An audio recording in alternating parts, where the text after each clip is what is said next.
Alright, time to redo my top 10 He-Man episodes list. The reason why I'm redoing this list is pretty obvious. I hadn't watched the second season of He-Man and the Masters of the Universe when I made the list originally. But because that list is still pretty good, I'm gonna keep it, if for no other reason than to showcase my 10 favorite episodes from the first season. This list is going to have a lot of familiar entries, but I went 50-50 so that half the episodes are from Season 1 and half from Season 2.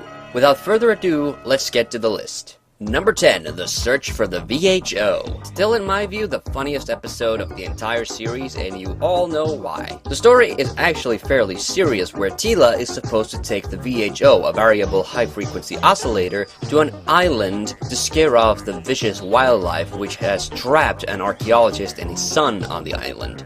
This is the definitive He-Man underwater episode, with Merman as the villain and He-Man facing off against the Kraken. It also has just loads of goofy moments to make it worthwhile. One of my absolute favorite Season 1 episodes. Number 9, The Bargain with Evil. From Season 2, you'll remember this from last year's He-Man reviews as the return episode of the Star Child who debuted in her eponymous Season 1 episode.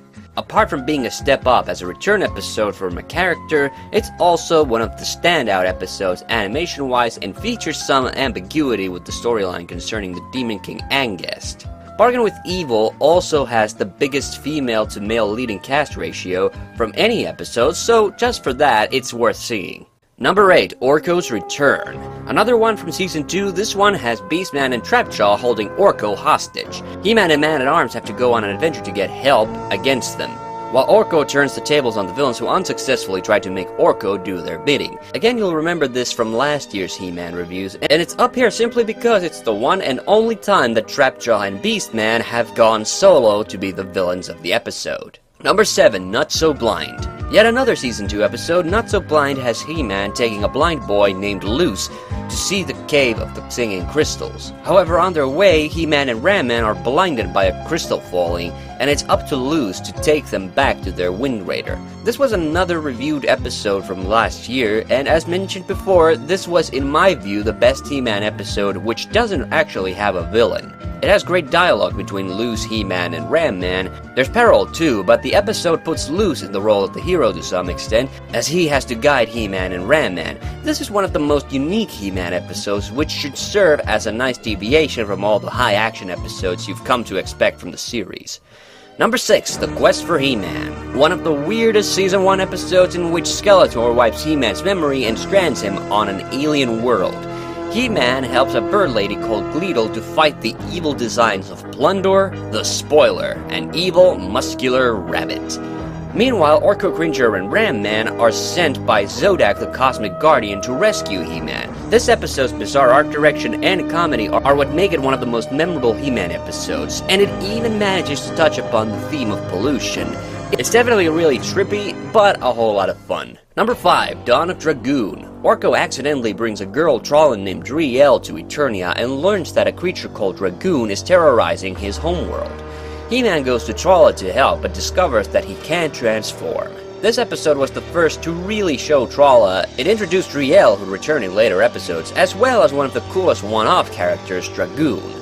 This episode has excitement, action, comedy, and even some unique elements like Orko revealing his face to Driel, an absolute must-see. Number 4, Betrayal of Stratos. With Stratos getting shortchanged in appearances in Season 2, you can understand why I really like Stratos' pivotal role in the only episode in the latter season to feature him.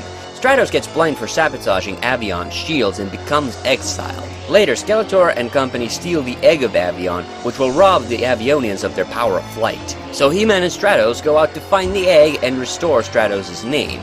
Betrayal of Stratos will definitely make you feel sorry for Stratos. It has a lot of great action scenes, and it even features a really good appearance from Whiplash. Number 3, Evil Seed. Plants are causing trouble all across Eternia. At first, He-Man thinks Skeletor is behind it all, but it then turns out that a different villain, called Evil Seed, is planning to overrun Eternia with his plans. Evil Seed not only features some of the best animation from the first season of the show, the main villain's upper hand forces He-Man and Skeletor to team up in an epic finale. This one should not be missed. Number 2, Rainbow Warrior. Skeletor manages to take the whole royal family, Orko and Teela, captive. except for Queen Marlena, who is reminiscing about the past. Rather than keel over and surrender, Marlena suits up, takes control of her spaceship, and rides the royal guards into battle. Rainbow Warrior was easily my favorite episode of Season 2, shining the spotlight on the one character who never got to do anything interesting in the show. Marlena kicks the villain's asses and even hints that she knows her son's secret identity.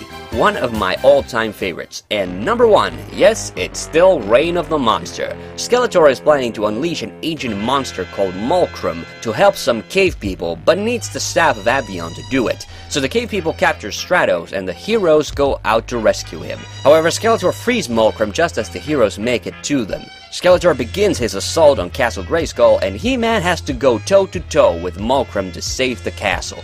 Reign of the Monster just has a kick-ass mood created by its dark setting. It also introduces Avion and Stratos' sister.